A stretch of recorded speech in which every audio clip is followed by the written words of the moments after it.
Je vous fais une présentation de l'actualité de la filière mode test sur feuille, euh, puisqu'on a déposé le dossier. Donc je le fais, on le fait en binôme en fait. Enfin, je vais le présenter, mais c'est un travail de deux animateurs, Géraldine en premier lieu, qui anime le syndicat de défense du mode test sur feuille, et moi-même. Alors j'essaye de mettre en plein écran. Bon, ça fonctionne pas, c'est pas grave. Donc je vous présente la zone. Donc la zone qui a été déposée, en fait, c'est celle que vous avez à l'écran sous les yeux. Oui, France, excuse-moi. Dans le bas de ton écran, tu peux cliquer sur ce qui est à côté. Ouais, là, comme ça on aura. ah oui, Voilà. j'avais fait, mais ça passait pas. Mais très bien, merci. Donc vous avez la zone sous les yeux. Donc en fait, effectivement, on a un peu moins de 300 communes sur 5 départements, donc principalement le sud de Sèvres, mais également la Vienne, la Charente-Maritime et également la Vendée, 4 communes. Donc c'est le Poitou méridional en fait, auquel correspond cette zone. Donc le Motet-sur-Feuille, aujourd'hui, les membres qui sont adhérents produisent annuellement 280 tonnes de ce Motet-sur-Feuille dans 16 exploitations fermières pour 60% du volume à peu près. Sur les 16, il y en a 8 qui sont en agriculture biologique, et il y en a 5 qui sont à l'association de défense de la chèvre poitevine, j'en dirai un mot tout à l'heure.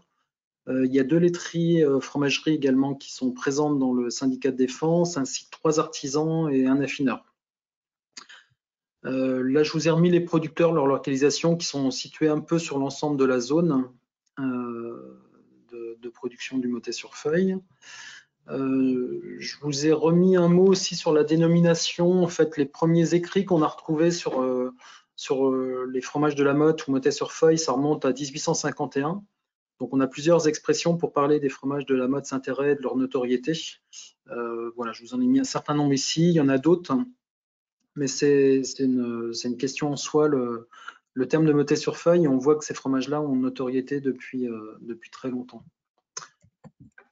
Le produit, donc, vous redire simplement que c'est un fromage au lait de chèvre entier et cru pour les 280 tonnes. Sa caractéristique, c'est également qu'il est séché et affiné sur une feuille de châtaignier, mais ça, c'est très visuel.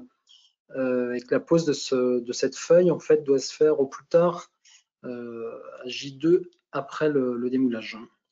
Il doit être affiné minimum pendant 12 jours et les races de chèvres qui constituent le cheptel doivent être soit de race alpine, Saanen, Poitevine ou de leur croisement.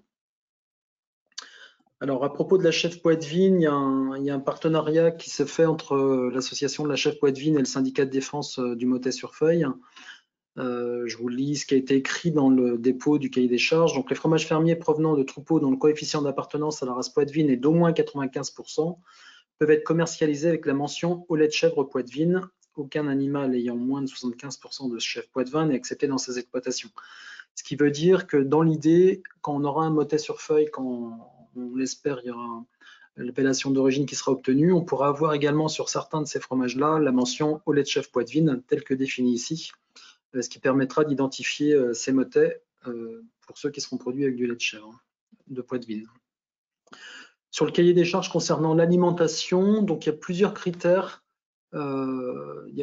Notamment parce qu'il fallait se distinguer, il faut se distinguer du fromage du Chabichou du Poitou AOP, puisqu'on est en partie sur le même territoire. Donc pour l'INAO, c'était également important de pouvoir bien repérer des laits qui soient distincts.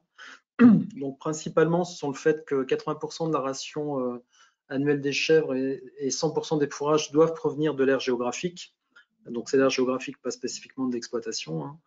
Que la ration est composée à plus de 55% des fromages, qu'il n'y a pas d'OGM, et il y a également des critères sur le chargement, qui ne peut pas excéder 12 chèvres par hectare de surface fourragère, et les exploitations doivent détenir au moins 5 hectares pour 100 chèvres.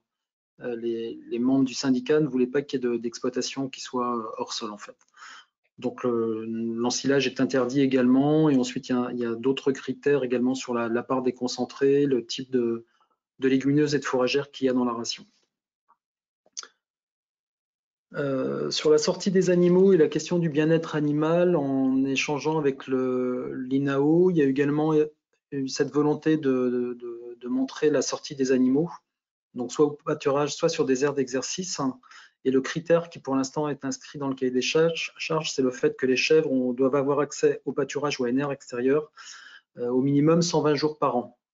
donc avec un point d'ombre d'ailleurs, ça a été enlevé, mais c'est 120 jours par an qui a été le critère qui a été retenu par le syndicat de défense dans le cahier des charges. Et ça, c'est vis-à-vis du bien-être animal. Voilà, donc ensuite sur la faisabilité de cette sortie des animaux dans les exploitations, on a un certain nombre d'exploitations, on a plus ou moins 20% des exploitations fermières, notamment pour lesquelles, pour l'instant, c'est assez difficile de permettre cette sortie des animaux au regard de leur contexte d'exploitation, puisqu'il n'y a pas de surface extérieure. Donc c'est une question qui peut être et qui risque d'être excluante pour, je vous dis, plus ou moins 15-20% des producteurs fermiers.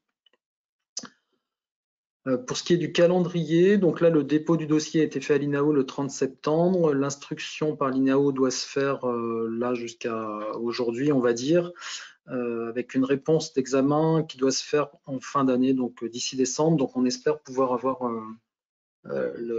cette commission qui soit nommée pour venir échanger avec les professionnels du territoire et faire avancer ce dossier. Donc on a sans doute encore du chemin devant nous, mais voilà, on voulait partager avec vous l'état d'avancement de ce dossier. Je vous remercie de votre attention. Je ne sais pas s'il y a des questions sur cette présentation.